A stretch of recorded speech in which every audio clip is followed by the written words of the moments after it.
I'm pleased to be the person who gets to present this award to Carlton Whitmore, who I had the great pleasure of working next to at the health department for many years. Carlton has made it his mission, both personally and professionally, to make sure all levels of city, state government here, and I say this because I was on the receiving end of him executing those efforts to make sure government heard and is responsive to the voices of healthcare consumers who have felt the impact of poverty. Because to be a person with a serious mental illness, to be a person with a serious substance use disorder, is to be poor. And Carlton is their champion. As an advocate, a consumer, a trainer, a policymaker, and a personal hero of mine. And now the director of the New York City Department of Health and Mental Hygiene's Office of Consumer Affairs. He has played a pivotal role in empowering New Yorkers living with behavioral health issues and those who are involved in the criminal justice system. It is my great privilege to present this award to Carlton Whitmore. He continues to inspire my work, and hopefully he'll inspire all of yours. Someone like you makes it hard to live without somebody else. Someone like you makes it easy to give. Never think about myself. Good evening, everyone. I just need to say that I am moved by the comments this evening. I'm moved by the conversation at the table. I am moved by the connectedness in this room. Reverend Dr. Lewis made a reference to how we're all connected and how we all share similar goals and similar needs and similar abilities to be able to help those that are underprivileged. When I was sitting at the table with the rest of the award recipients, my thoughts went more to the individuals that we see in the behavioral health system. Those that are labeled with behavioral health diagnosis, those who are labeled or experience stigma based on their diagnosis. And each one of the awardees that I looked at the table, I could literally vision how each one of their services touch the community that I work for and that I represent. Connectedness, not segregation, not separateness. Mental health is part of physical health. We all experience tough times. We all know people who have experienced tough times. We know people who have survived and are in recovery. And if you have a question about what I mean by that, you're looking at it.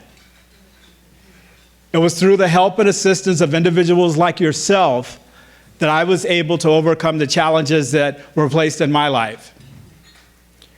And it's through the support of the recovery community, those same individuals that are labeled with diagnosis and labeled with psychosis and labeled with being dangerous and being a threat, inspire and support me on a daily basis.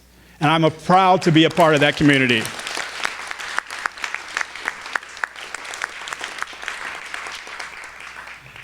So again, thank you, Trish.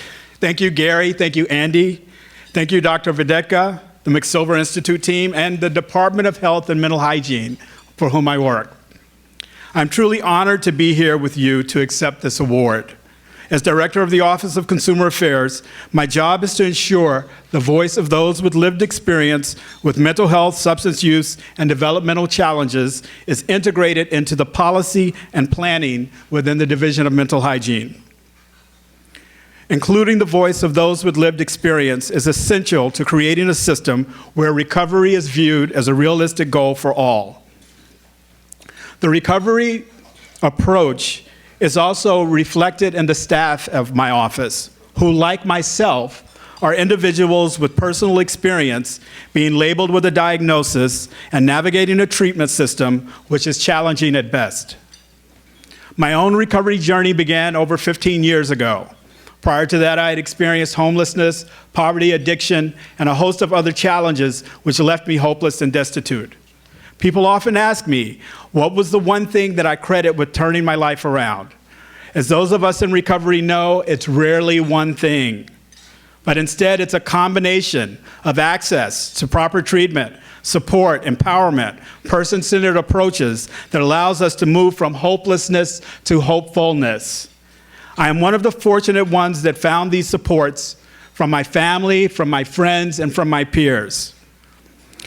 For me, one of the most powerful factors which made recovery possible was the support and experience of those who had similar experiences as I did and were willing to share those experiences with me. This is what we refer to as peer support, and we consider it essential to recovery. If you have problems with the idea of peer support, just look amongst yourselves. You all have peers. Social workers have peers. Doctors have peers. You rely on each other for advice and shared experiences in order to overcome the challenges you have. We have found the same resource and valuable within the lived experience of those who consider themselves part of the recovery movement and as peer advocates. The individuals we serve are often seeking assistance to overcome the challenges of poor physical health, inadequate housing, poverty, stigma, in addition to a mental health and/or substance use disorder. The reality is the majority of mental health consumers who contact us live at or below the poverty level. And although it can be a critical factor that promotes health and recovery and social inclusion, 60 to 80% of those who live with mental illness are unemployed. And for people living with the most severe mental illness, unemployment rates can be as high as 90%.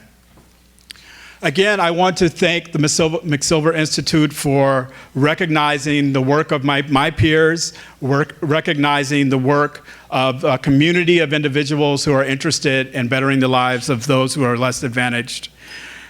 And just in closing, because being poor is not a lifelong condition one has to be resigned to for the rest of their lives, recovery from poverty and mental illness is not only possible, but it should be everyone's goal. Thank you.